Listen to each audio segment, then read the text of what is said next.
नमस्कार, प्रणाम। मैं मजाकिया शक्ति आप लोगों का अपने इस चैनल में हार्दिक स्वागत एवं अभिनंदन करता हूं। भाई साहब, मैं अपने पत्नी से परेशान ही था। मेरी परेशानी खत्म नहीं हुई थी कि मेरी सासू माँ का कॉल आ गया मेरी पत्नी के फोन पे और उनसे पूछ रही है कि बेटी ससुराल में तुम खुश तो हो ना। और फोन स्पीकर पे था। मैं तुरंत बोल दिया, रे सासू माँ वो तो खुश हैं, अब ये बताइए इनको मेरे मत्थे करके आप तो खुश हो ना कायदे से।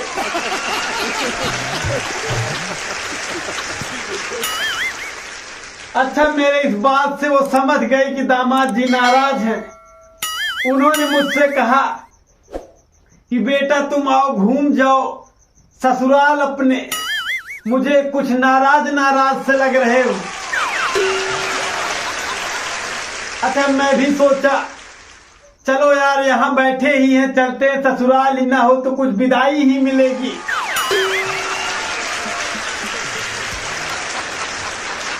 कसम से बता रहा हूँ भाई साहब, मैं पहली बार ही ससुराल गया था और वहां पहुंचा तो मेरे सासू माँ के पैसे गुम हो गए। अब वो मेरी तरफ देख के बार बार यही कह रहे हैं, आज तक तो कभी नहीं पैसा गुम हुआ, आज पहली बार ऐसा हुआ है। सारा मैं ये नहीं समझ पा रहा था कि मुझ पे शक कर रही हैं या मुझ पे डायरेक्ट आरोप लगा रही हैं या सच में गुम हुआ है। अच्छा, आप लोगों को बताऊं कि दुनिया में पत्नियां सिर्फ दो प्रकार की होती हैं और जिसमें से पहली प्रकार की वो है जो बहुत ही सज्जन, सुशील, संस्कारी, अपने पति को प्रेम करने वाली, अपने पति की हर बात मानने वाली, पति गुस्सा भी हो जाए तब भी मुस्कुराने वाली होती हैं।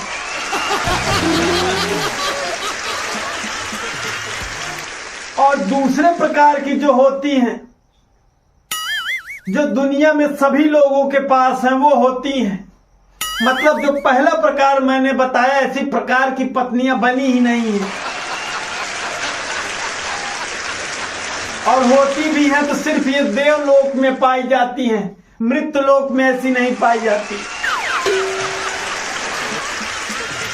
अच्छा, काफी लोगों को यह शिकायत है कि मैं हमेशा पत्नियों के बारे में ही बोलता हूँ, पतियों पे कभी कुछ नहीं बोलता हूँ। काफी लोग कमेंट करते हैं कि क्यों हमेशा पत्नियों के ही बोलते रहते हो। यार क्यों ना बोलूं मैं, आप लोग ही बताइए। पिछले 5 तारीख को मेरा बर्थडे था, मेरी खुद की पत्नी मुझसे ये कह रही कि ये बताइए गिफ्ट क्या लेंगे आप। मैंने उनसे हाथ जोड़ के बोला, श्रीमती जी आप मुझसे प्रेम से बोल दिया करिए, इज्जत दे दिया करिए, कोई आ जाए तो उसके सामने बेइज्जती मत किया करिए। बस इतना ही मुझे चाहिए आपसे, इसके अलावा कोई गिफ्ट वगैरह नहीं चाहिए। भाई साहब वो थोड़ी देर सोचने के बाद कह रही हैं, नहीं मैं तो गिफ्ट ही दूंगी। मतलब उनका सीधा सा मतलब है कि तुमको इज्जत नहीं दूंगी मैं।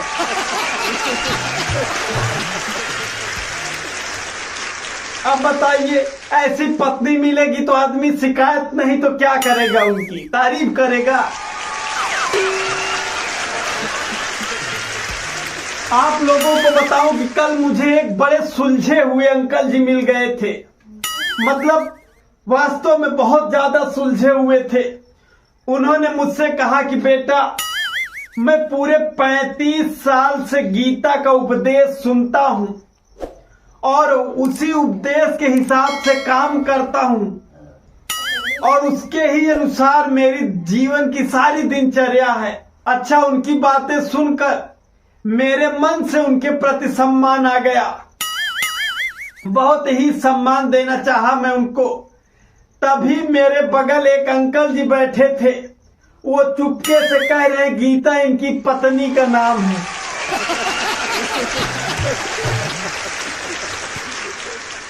मैंने अंकल जी से पूछा, अंकल जी क्या सच में आपके पत्नी का नाम गीता है, उन्हीं का उपदेश सुनते हैं? तो वो कह रहे हैं बेटा अगर जीवन में खुश रहना है तो उपदेश तो सुनने ही पड़ेंगे। फिर उन्होंने मुझको जो बात बताई, कसम से बता रहा हूं, गजब लेवल का उनका ज्ञान था।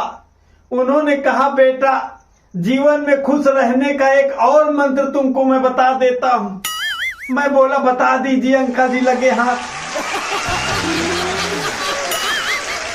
उन्होंने कहा अगर जीवन में खुश रहना है तो हमेशा माँ का पैर दबाते रहना।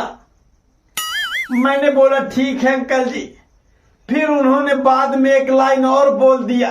उन्होंने बोला कि फिर फर्क नहीं पड़ता कि अपनी माँ के दबा रहे हो या अपने बच्चे की माँ का, क्योंकि माँ तो माँ होती है। अगर दबाते रहोगे तो जीवनचर्या तुम्हारी बहुत अच्छे से चलती रहेगी।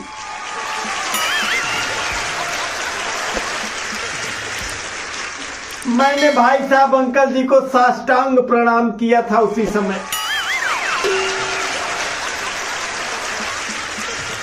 फिर उन्होंने मुझसे बोला कि बेटा तुमको पता है मैं ऐसा क्यों कह रहा हूं?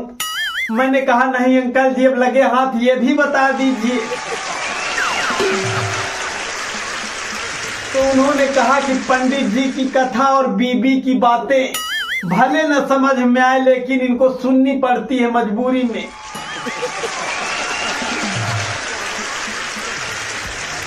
अच्छा ये लड़कियां पता नहीं किस दिमाग की होती हैं, समझ में नहीं आता बिल्कुल।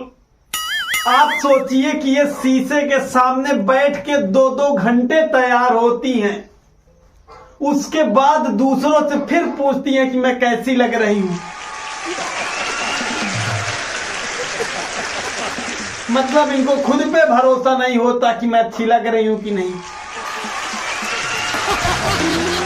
अच्छा पहले के समय था कि लोगों को एक तरफा प्यार होता था या 2 तरफा प्यार होता था, लेकिन आजकल कुछ लड़के और लड़कियां ऐसी हो गई हैं जिनको चारों तरफा से प्यार हो जाता है।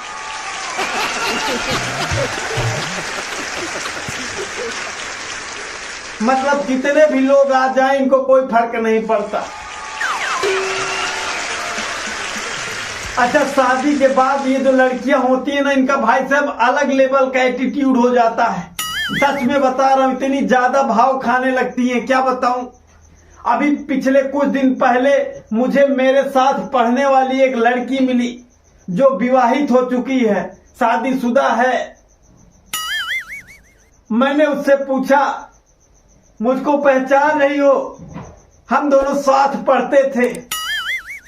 तो वो कह रही हरामखोर तुम कहाँ पढ़ते थे? पढ़ती तो मैं थी, तुम तो हमेशा मुर्गे ही बने रहते थे।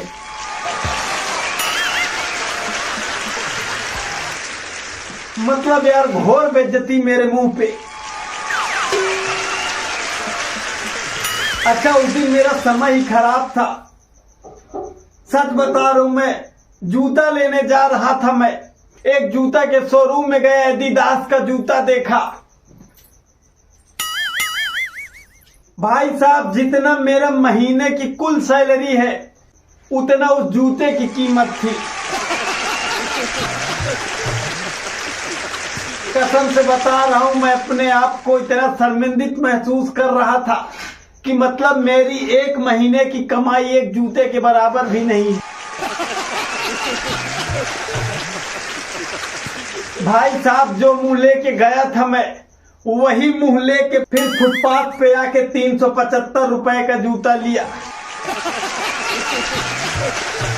अच्छा मैंने बताया कि वो दिन ही मेरे लिए खराब था। मैं घर लौट के आया तो किसी कारण से घर वालों से गुस्सा हो गया था। मैंने सोचा था कि आज घर वालों से मैं बात नहीं करूंगा भाई साहब, लेकिन जब खाने का नंबर आया तो मैं सोचा ऐसा करता हूं, मैं ऊपर छत पे चला जाता हूं, छत वाले रूम में लेट जाऊंगा, अभी ये लोग आएंगे मुझे मनाएंगे। भाई साहब, मेरी सगी पत्नी जो है वो आकर बाहर से बंद कर ली गेट। कह रहे ये रात भर भूखे पड़े रहेंगे तो बुद्धि ठिकाने आ जाएगी। मतलब इतनी इज्जत है मेरी घर में। तो कैसा लगा ये वीडियो? अगर अच्छा लगा हो तो कमेंट बॉक्स में कमेंट करके जरूर बताइएगा। अगर चैनल पे नए हैं तो चैनल को सब्सक्राइब कर लीजिएगा। मिलते हैं एक नए वीडियो में, तब तक के लिए जय हिंद।